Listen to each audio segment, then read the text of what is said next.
Hi guys, my name is Nasim and you're welcome to my first video.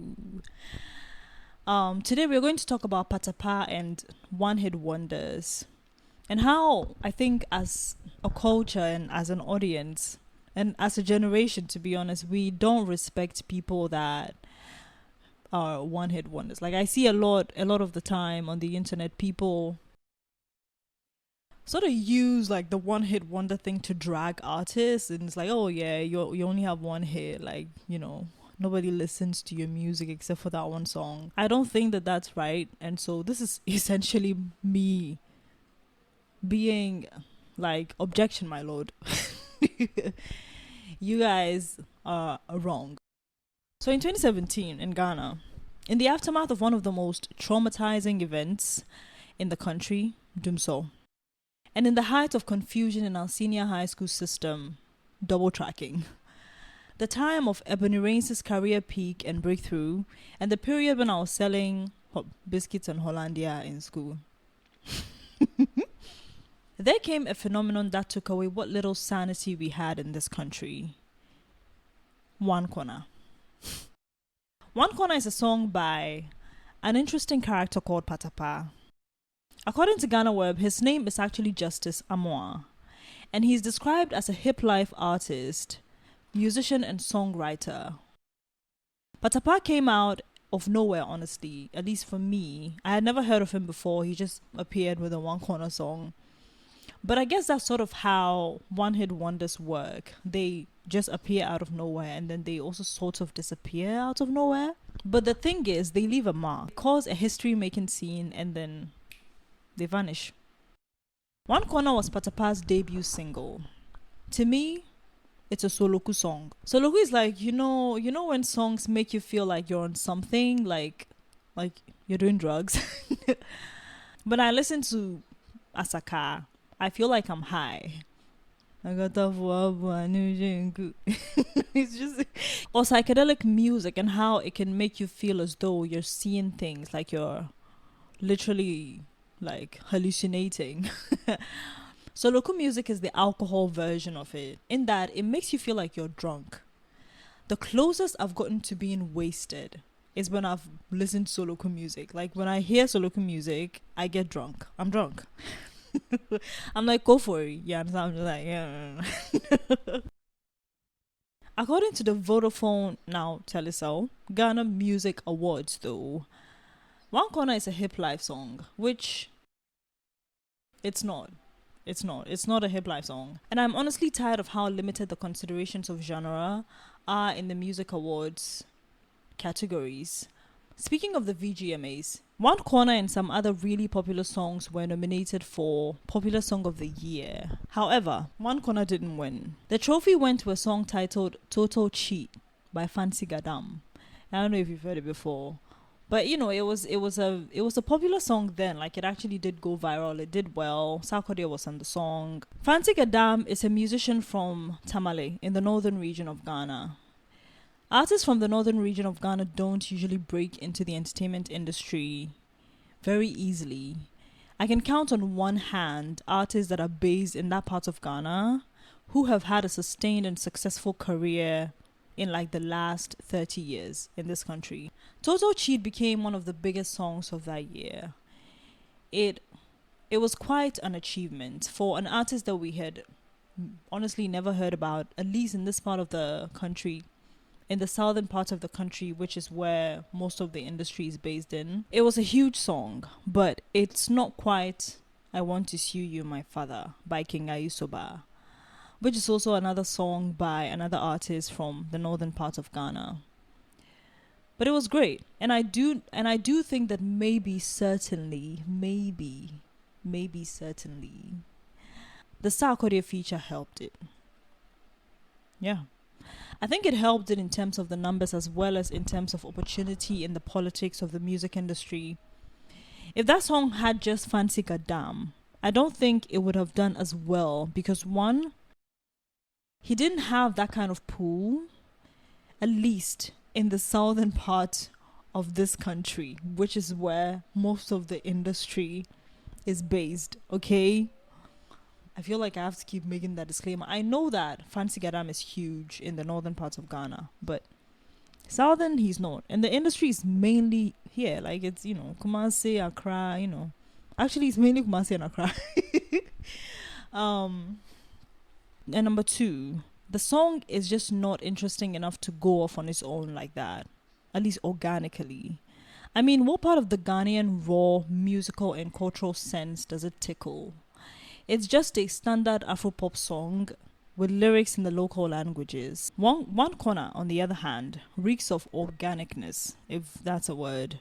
From its instrumentation to its lyrics to its structure and or lack thereof.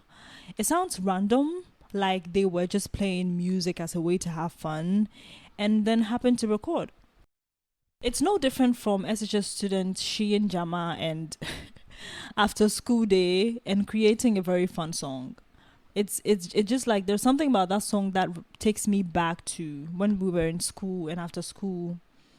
Our friends, like, people would just start playing drums on the table and just like playing beats on the table, and other people would start singing, and then we were jamming. That's it, really. There's something about One Corner that makes me feel as though that's how it started. It has that very, like, that organic element that it has to it. That's where the sweet spot is. That's what makes the song so appealing to like your average Ghanaian. Plus the fact that you can shake ass to it. And it's why One Corner is so good. And why it took off the way that it did. It tickles those senses of the everyday Ghanaian. It is not only Ghanaian in sound, it is Ghanaian in attitude, it is Ghanaian and it's crazy, it is in how carefree it is. It's just so fucking Ghanaian. We can have a conversation about what has become Ghanaian, really, and how Ghanaian culture and pop culture tends to be a little bit southern centric. That's a conversation that we can have another time. But I think that another thing that stood out about it was how different it was from the songs that were making wave in the mainstream at that time. I mean, this was the time of Real and No, a very hip-hop song and movements where boys were taking themselves so seriously and like their swag. They were wearing bola shirts and skinny jeans. That was like the fashion trend of that time, and it was inspired by, I think it was Papi Kojo and Joey B, and those two music videos that they made where they featured each other. Pidgin was becoming more of a thing where people were speaking broken English, but you can tell that they can speak good English, and I felt like they were speaking it for the vibes of it, for the trend and virality of it. And I guess like the bandwagon that it started, because a lot of people they would speak Pidgin and it's like, Charlie, it doesn't fit you, shut up. And talking about certain cultural trends that come with music, I think that the main thing that created the craze around One Corner was its dance. And I also think it was one of Ghana's first TikTok songs before TikTok. It's the same method that many musicians use now on TikTok to go viral. So I think that if One Corner came out today, it would go farther than it did at that time. And I think I could think of a couple of songs that would have really been like TikTok phenomena if they had come out now. I think about Vera. It would have been a whole thing. Oh, Vera by D Black, and I think it was Joey B and some other artists. Even Tonga by Joey B, that would have also really like went all the way, because Tonga is a very catchy song and it has its own like attitude and I guess style. Actually, I'm not a TikTok expert, but I really think that there were just certain songs at that time that had so much character and so many interesting moments, and that's what TikTok really does. Like, it takes one moment in a song and takes it all the way, and then the song itself becomes very successful. So I think that if One Corner came out today, it would go farther than it did at that time. I would actually bet money on that. Not a lot of money, but I would put money on that. I would. So really, What is a one-hit wonder? Wikipedia has a more general term where it defines a one-hit wonder as a musical artist who is successful with one hit song but without a comparable subsequent hit. There's so many examples of such artists that I can think about.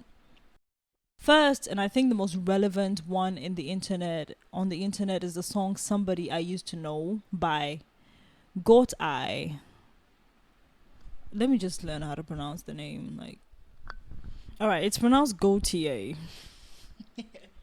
Well, to be fair, I don't know. He's a one-hit wonder, so I've never heard his name.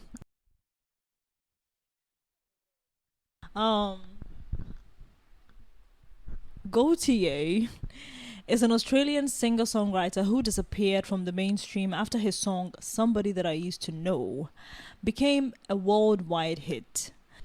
According to reports, he was not very driven to monetize his music in any form, and he was also unhappy or uninterested in the world's constant force of advertisements. In a 2017 interview with news.com.au, Gotye revealed he bravely chose not to run advertisements on his music videos. This includes removing advertisements from the song Somebody That I Used to Know, which is his biggest song, which honestly would have brought in so much money for him. He said in an interview, and I quote, "I'm not interested in selling my music. That's the reason I don't put ads on my YouTube channel, which seems strange to people in today's climate. But that is a decision that you can make. I'm like that with all my music. I generally never want to sync my music for products." So basically, he doesn't see music as something that should be sold.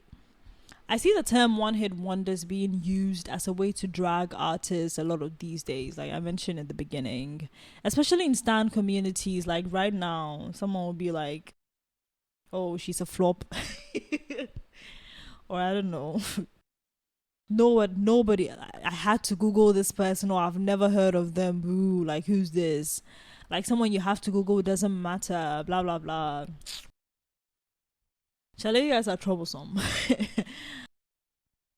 The thing is that I think some of the best and most defining moments we've had in the history of music, pop music specifically, were created anywhere in the world actually, were created by people we never saw again after 1 or 2 years. I feel like most of the time, I think back to times when I wasn't around, I don't know, the 80s, the 70s, or the 90s.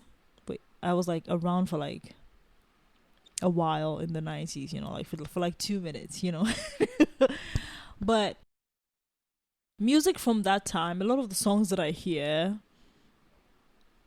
I'm pretty sure most of those artists didn't really achieve success beyond those huge songs that get played today. And so the truth is that I think ultimately your one hit is what actually matters. I don't know, in the grand scheme of maybe your appeal in pop music.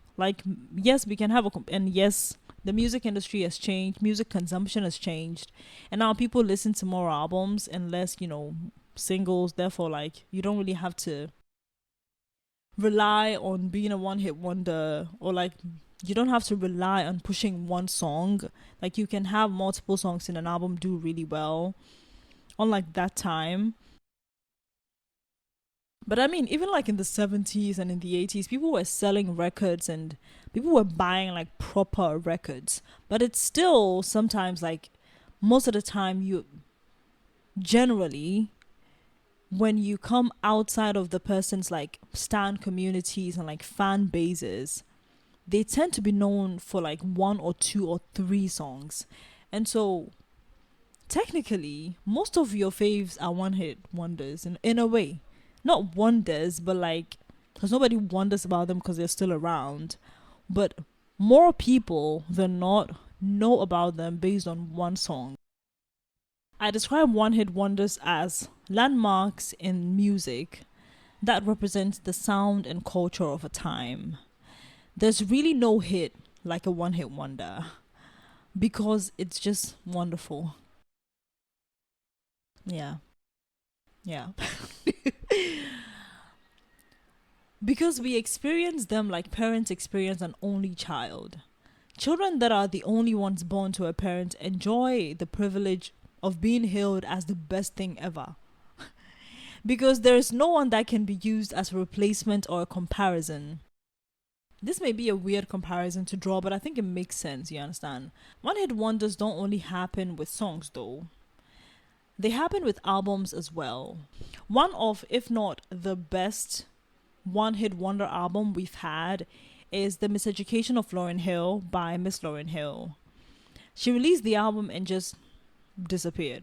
Not really disappeared, but I think just in terms of music releases, she really just like... There was this MTV Unplugged little EP, I guess, that was recorded and posted on a Spotify, but it's really the only thing that we've... Since it was the only musical project that she released, and even that one wasn't an album. It wasn't a studio album. It wasn't even... It's not really an EP either. Charlie. So yeah, I think she is like a proper like one hit wonder artist, and I don't mean that in terms of like a single, like an album. And I think the wonder of it all has created this essence or like this quality about this album that makes everybody just love it, because there's no other work of hers to compare it to, and it's so good. According to what I read, she was working on a second album, but it was never released. But I should say, or maybe I should say, like, for that reason, Miseducation has been hailed by so many critics year after year after year, and as recently as last year, as like the best album ever. I mean, Apple Music last year named it the best album of all time. Of all time. And it's the only album that she ever released. It's a one-hit wonder that has gone down in history, and it'll continue to go down in history. It'll continue to be critically appreciated.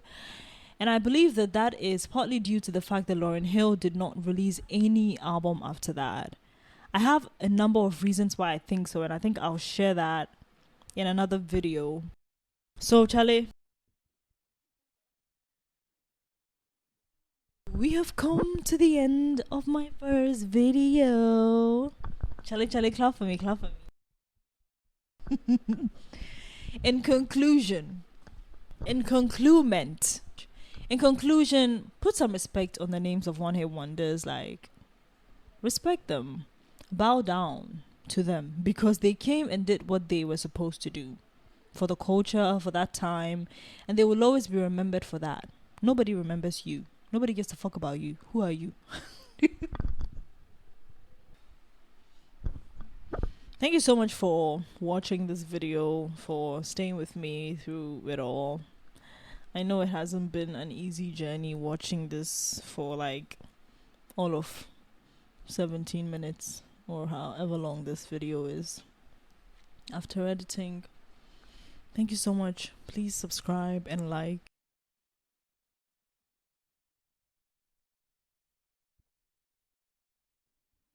Good night.